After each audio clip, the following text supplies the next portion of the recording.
Octavia Hatcher. In 1891, Octavia Hatcher from Pikeville, Kentucky, fell into a deep coma-like state after the tragic death of her infant son. Back then, doctors had no brain scans, no ECGs, and very limited medical tools. Believing she had died, they buried her almost immediately. A few days later, several other people in the town developed the same mysterious illness, and some of them actually woke up. That terrified Octavia's husband, James Hatcher, who feared his wife might have been buried alive. According to local legend, when her grave was reopened, the inside of the coffin was scratched, her fingernails were broken, and her body had shifted, leading many people to believe she had regained consciousness underground and desperately tried to escape. But here's the twist: there's no official record proving the grave was ever reopened. Some historians believe the story is true, while others think it slowly became a local legend over the years. Today, a marble statue still stands over Octavia Hatcher's grave in Pikeville, and more than 130 years later, people are still asking the same chilling question. Was she really buried alive? Or is it one of America's greatest historical legends?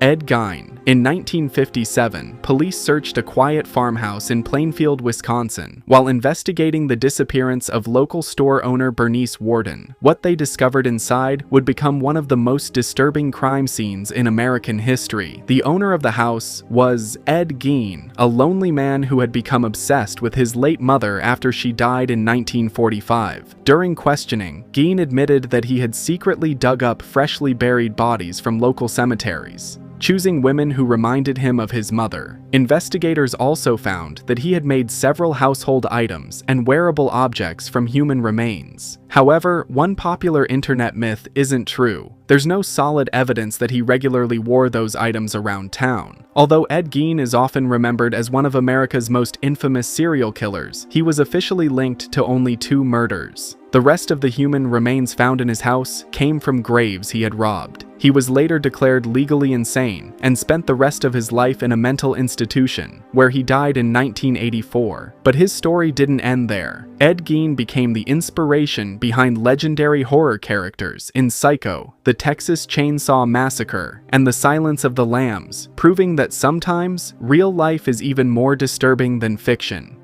The Funhouse body. In 1911, outlaw Elmer McCurdy was killed in a shootout after a failed train robbery that earned him just $46. When no family came to claim his body, a funeral director preserved it with arsenic and turned it into a bizarre attraction called the Bandit, who wouldn't give up. People actually paid a nickel just to see him. A few years later, 2 carnival owners pretended to be Elmer's brothers, took the body, and displayed it in traveling carnivals for decades. As time passed, the body dried out so much that everyone assumed it was nothing more than a wax dummy. Eventually, it ended up hanging inside a funhouse at the Pike Amusement Park in California. For years, thousands of visitors walked past it without realizing they were looking at a real human body. Then, in 1976, during the filming of The $6 Million Man, a crew member moved the dummy, and its arm broke off, revealing real human bone inside. Police launched an investigation, and forensic experts finally confirmed the shocking truth. It was Elmer McCurdy, dead since 1911. In 1977, more than 65 years after his death, Elmer was finally given a proper burial. To make sure no one could steal his body again, officials covered his grave with 2 feet of concrete. Sometimes, the strangest museum exhibit isn't fake at all.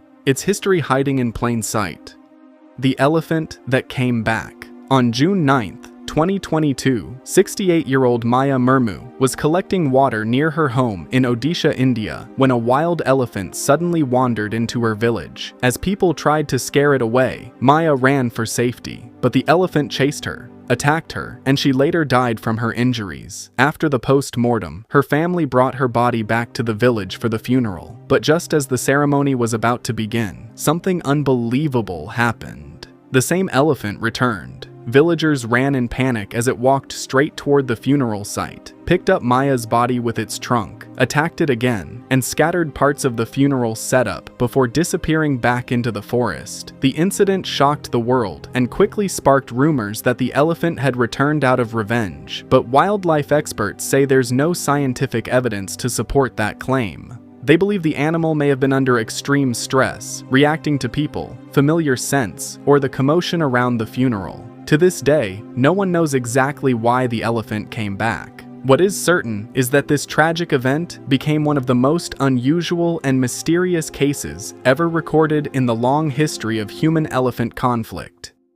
The atomic wedgie. In December 2013, Bradley Davis got into a violent argument with his 58-year-old stepfather, Denver St. Clair, at their home in McLeod, Oklahoma. What started as a family dispute quickly turned into a brutal assault. According to investigators, Davis knocked his stepfather to the ground, repeatedly struck him in the head, and then did something so bizarre it made headlines across America. He gave him an atomic wedgie, a prank where someone's underwear is pulled up forcefully.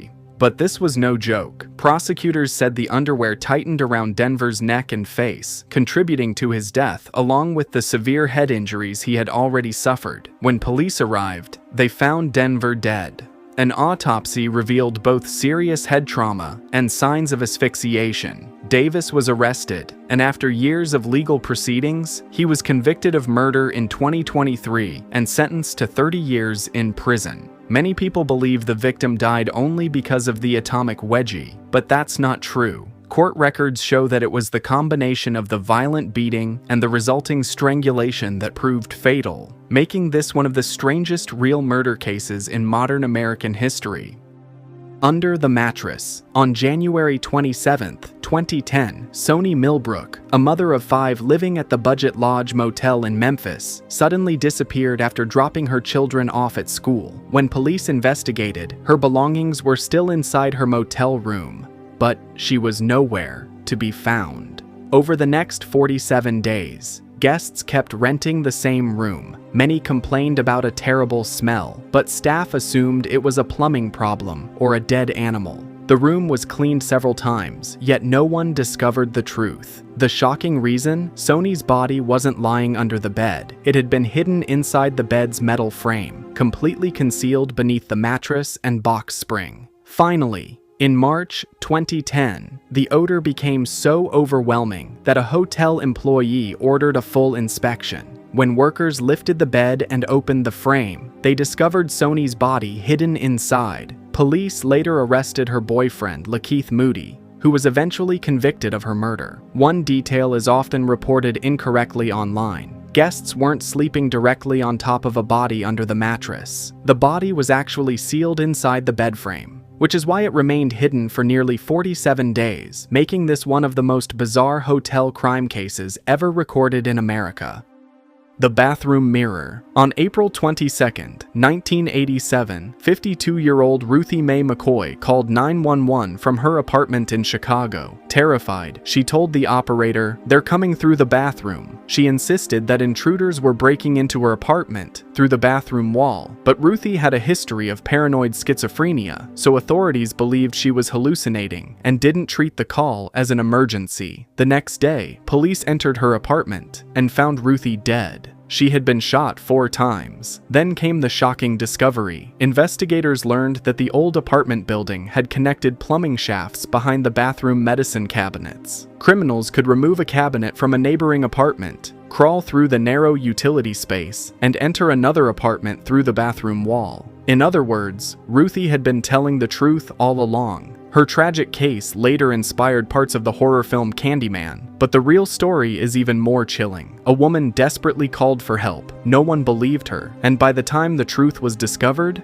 it was already too late. If you enjoyed this story and want to discover more unbelievable true events from history, don't forget to subscribe to Nens Chronicles. Until next time, stay curious.